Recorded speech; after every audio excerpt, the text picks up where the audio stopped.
ദൈവം ഉണ്ടോ? ഉണ്ട്. ഇല്ല എന്ന് ഞാൻ പറഞ്ഞാലോ? ഉണ്ടെന്ന്. ഇല്ല. ഉണ്ട്. ഞാൻ തെളിവ് തരാം. അതെങ്ങനെ തെളിയിക്കും? അതായത് നമ്മളിവിടെ മുന്നോട്ട് വയ്ക്കുന്ന ഒരു യൂണിവേഴ്സൽ ലോ ഉണ്ട്. ആ യൂണിവേഴ്സൽ ലോ എന്ന് പറയുന്നത് ലൈഫ് കംസ് ഫ്രം ലൈഫ് എന്നാണ്. ഓക്കെ. അപ്പോൾ നമ്മൾ എല്ലാ സ്പീഷീസിനെ എടുത്ത് പഠിച്ചു കഴിഞ്ഞാൽ ഈ ലോ ട്രൂ ആണ്. ശരി. അതായത് പ്രോട്ടോസോവ,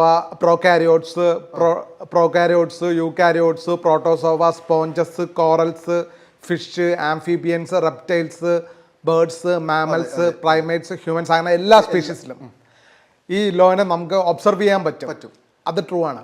അപ്പോൾ നിലവിൽ ഫസ്റ്റ് സെല്ലിൻ്റെ ഫോർമേഷനിലാണ് നമ്മൾക്ക് ഒരു ബോട്ടിൽ നെക്ക് ഉള്ളത്. അതായത് അത് ഒരു ഹൈപ്പോത്തസിസാണ്. കൃത്യമായിട്ട് ഫസ്റ്റ് സെൽ എങ്ങനെയാണ് ഫോം ചെയ്യണമെന്ന് സയൻസ് ഇപ്പോഴും റിസർച്ച് നടക്കുന്നേ ഉള്ളൂ. അപ്പം നമ്മൾ പറയുന്നു ഫസ്റ്റ് സെല്ല് ലൈഫിൽ നിന്നാണ് വന്നിരിക്കുന്നത്. ഈ സൗരയൂഥം ഒരു ജീവനാണ്, ഗാലക്സി ഒരു ജീവനാണ്, യൂണിവേഴ്സ് ഒരു ജീവനാണ്. അപ്പോൾ യൂണിവേഴ്സൽ കോൺഷ്യസ്നെസ് അഥവാ ദൈവമുണ്ട്. ശരിക്കും ദൈവം എന്താണ്? ഈ യൂണിവേഴ്സൽ കോൺഷ്യസ്നെസ് അല്ലെങ്കിൽ നേച്ചറാണ്. പക്ഷെ അതെങ്ങനെ നമുക്ക് തെളിയിക്കാൻ പറ്റും? അതായത് ഫസ്റ്റ് സെല്ലിൻ്റെ കേസ് വരെ നമ്മൾക്ക് വെരിഫയബിൾ ആണ്. പിന്നെ അതിന് ശേഷമുള്ള കാര്യങ്ങളാണ് ഞാൻ പ്രൂവ് ചെയ്തിരിക്കുന്നത് എൻ്റെ പ്രബന്ധം വഴി. അപ്പോൾ ഇതൊരു യൂണിവേഴ്സൽ ലോ ആണ്. നമുക്ക് സയൻറ്റിഫിക്കായിട്ട് നമുക്ക് അതിനൊരു തെളിവ് നൽകണ്ടേ? ആ പിക്ചറിൽ നമ്മൾ ഒബ്സർവ് ചെയ്യുമ്പോൾ നമുക്കറിയാമല്ലോ, ആ പിക്ചർ കൊണ്ട് അതൊരു തെളിവല്ലേ, എല്ലാം വെരിഫൈ ചെയ്യാൻ പറ്റുന്നുണ്ടല്ലോ. അപ്പോൾ അതൊരു തെളിവായിട്ട് മാറും.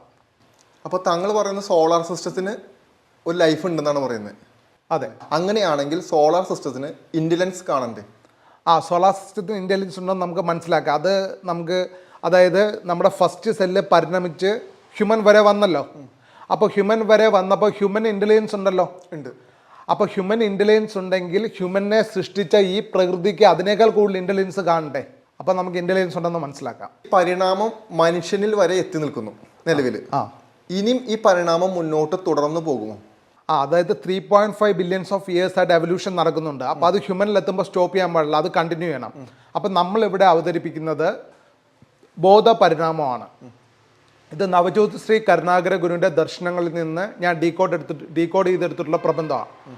അപ്പോൾ ബോധപരിണാമം, അപ്പോൾ ഇവല്യൂഷൻ ഓഫ് കോൺഷ്യസ്നെസ്, അതായത് 7444 ദർശനങ്ങൾ കാണുമ്പോൾ ജീവൻ ഒരവസ്ഥ കിടക്കും.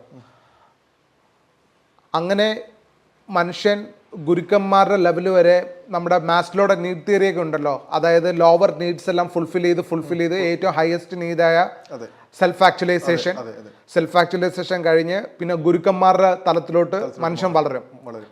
അങ്ങനെ ഗുരുക്കന്മാരുടെ ലെവലിലോട്ട് വളർന്ന് ഈ സൈക്കിൾസ് ഓഫ് റീബർത്ത് കഴിഞ്ഞ് മോക്ഷം എന്ന് പറഞ്ഞ ലെവലിലെത്തും. മോക്ഷം എന്ന് പറഞ്ഞ ലെവലിൽ എത്തിക്കഴിഞ്ഞാൽ പിന്നെ സ്റ്റാർ ആയിട്ട് ഇവോൾവ് ചെയ്യും, സോളാർ സിസ്റ്റമായിട്ട് ഇവോൾവ് ചെയ്യും, ഗാലക്സി ആയിട്ട് ഇവോൾവ് ചെയ്യും, യൂണിവേഴ്സ് ആയിട്ട് ഇവോൾവ് ചെയ്യും. അപ്പോൾ ഇത് ജീവൻ തന്നെയാണ്, യൂണിവേഴ്സും.